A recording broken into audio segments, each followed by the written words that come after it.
নমস্কার বন্ধুরা, কেমন আছেন সবাই? শুভ দুপুর। আজকে বেরিয়েছিলাম সকালবেলা একটু বাজার করতে। গরম পড়ে গেছে, কি নেব কি নেব না বুঝতে পারছি না।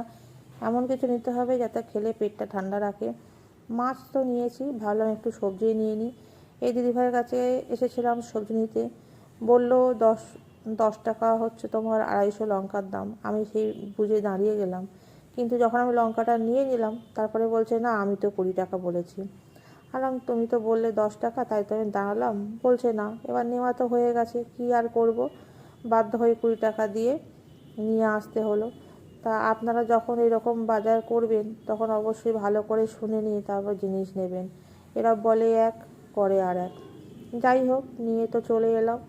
ঘরে একটু লাউ ছিল, ভাবলাম লাউটা রান্না করি, তাহলে একটু পেটে ঠান্ডা হবে বলে লাউ রান্নাটা চাপিয়ে দিয়েছি। প্রায় হয়ে এসছে। একটু চিংড়ি মাছও নিয়েছিলাম, চিংড়ি মাছ দিয়ে লাউটা করলাম। লাউটা খুব একটা কচি ছিল না, আবার একদম যে পাকা ছিল সেটাও নয়, দানাগুলো একটু বড় বড় হয়েছিল। আর এদিকে ছিল একটুখানি আমার এঁচোড়, ওটাও গাছের, তা ওটাও একটু করেছিলাম। সবার খাওয়া হয়ে গেছে, আমি খাবো। লাউটা আমার দুবেলা হয়ে যাবে, অনেক করে তো খেতে পারি না, ওই অল্প করে করে খাই।